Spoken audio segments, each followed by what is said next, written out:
I have always thought that when you grow older, things will get easier as the time passes by.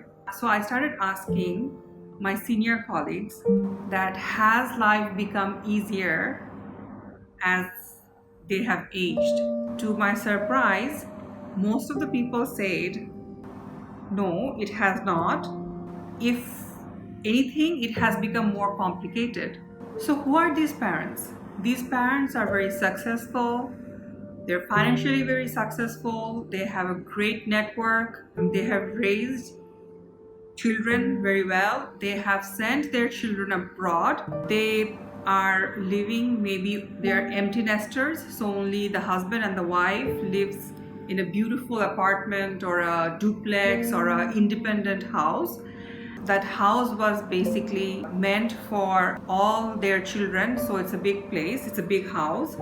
And most of the time, the house is empty because the children don't visit Bangladesh that many times. So now, this successful couple, one of them dies. I'm assuming the mother dies and the father outlives the mother.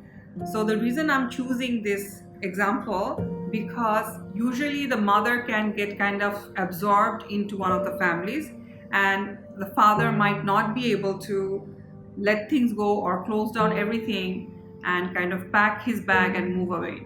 As parent of the adult children and their children, do you think that they are mature enough, they're wise enough to have a discussion about what to do when one of you are not there and the other parent survives? I just want to let you know, think again. I have seen it time and again, and it seems we don't know what to do. None of us, most of the people don't know what to do, and most of them are clueless. And the person they want to hear the guidance from is you, the father. The adult children want to know what the father wants them to do. And when he dies, there is no one to tell. Now, what happens? So, dear parents of adult children who are more than 60 years of age, I would really like to give you few ideas that I would really want you to consider discussing with your children, because you have spent your entire life to make this family, and the lifespan of the family should not be the 12 or 15 or 20 years when your children were with you together. And the moment you die, the family just kind of falls apart and they have no idea how to continue from then onward.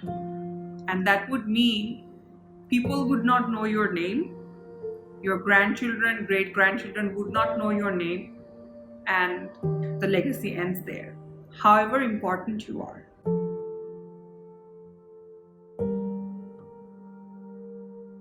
About the property, I'm not going there. Who gets what? I'm sure you have dealt with it.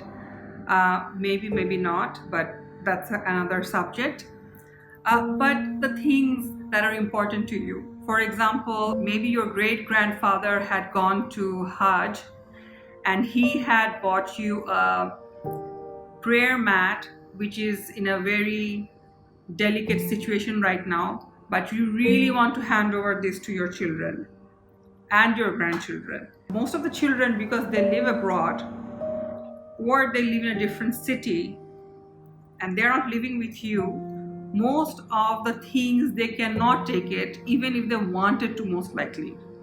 So you have to kind of decide what are the essential items you want to give to your next generation and to be preserved, and the story behind it. The best thing I can think of it now is that you take a picture of the keepsake. Maybe it's a love letter from your father to your mother, and you want the grandchildren to read their romantic encounter, and you basically scan it and write down, say, I want to give this to my daughter's son, and the name is so.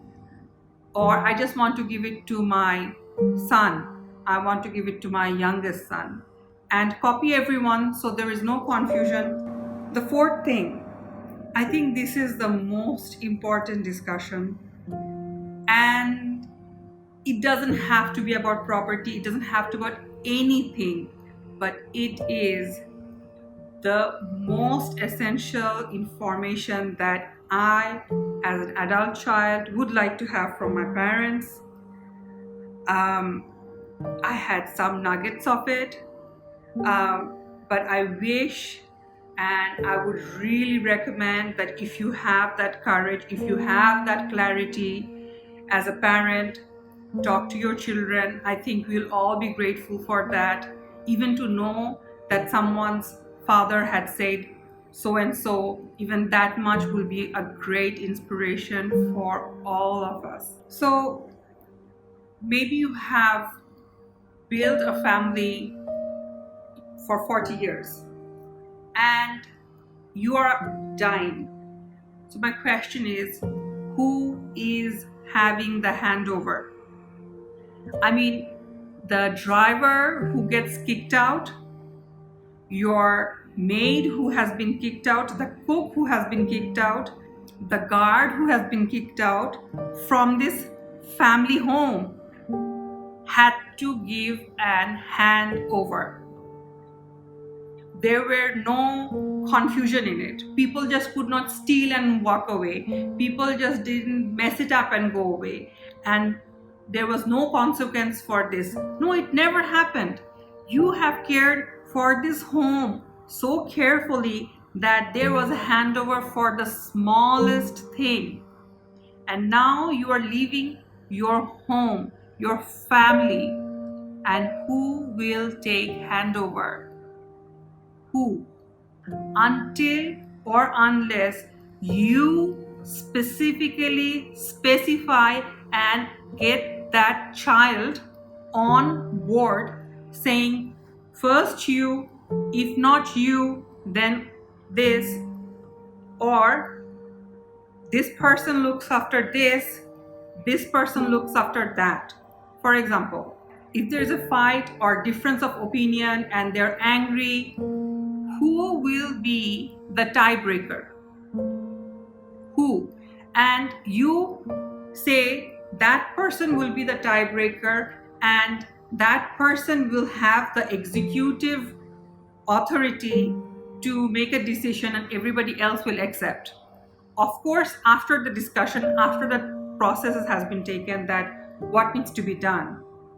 But at the end, there has to be a family leadership, a family leader who will carry on. You have to define for your family, however you have envisioned it, what is unacceptable behaviors. For example, I have a fight with my brother and he has to fight with me and cannot bring my children to have this discussion, not to have a triangle. There will be no triangle. This is one-on-one fight. It should not be my brother and his wife having a fight with me. It will be me and my brother who will be having a discussion, who will talk to each other, who will butt heads, but we will fix it. We will not hand over grievances to the next generation to take over and mess up the family. So you have to also set some non-negotiable rules for your family to carry on. So for example, the brothers and sisters, they have to wish during Eid, Puja, Christmas. You have to pick up that phone or you have to message and say, I acknowledge you're there, your birthday, your anniversary. You have to attend the funerals, and you cannot be indecent, cannot be venting in these events. These are sacred events where you show up as family. You can have a separate time for fights. You can have a separate event for a fight. That's all good. But you have to have some sort of consistency, something for you to do, because there are so many options in this world. Sometimes you have to cut off those options to make some ground rules for you to move on. There can be phases when there is infrequent communication between siblings or the cousins and whatnot, but it should not be allowed to cut off the relationship altogether. And the last quote that I would like to give you is from Dr. Wayne Dyer. He captured this essence that there is no justified resentments. I want to say this again. There is no justified resentments. I have accepted it. It has made me calmer. It has cleared in my mind about a lot of things. You just have to believe that it's really not worth it. It's really not. And in this way, you ensure a generational, functional family to hold your legacy, which is a loving family, a loving soul. You are the seed of love. If you know someone who has reached that age, that well accomplished, or similar situation with their children abroad living in Bangladesh, and they are not planning to actually leave Bangladesh, please forward this message to them. Forward this message to all the children who are living abroad and they are not being able to come and just give up everything and kind of move in here. It's in an awkward place, it's in an awkward situation. This is a new transition, and I'm sure we can figure it out. We just have to take it very seriously and put it in our priority. Forward it to them, share it with them. If you have any questions, please let me know. I'd love to answer, and let me know what you thought. Thank you.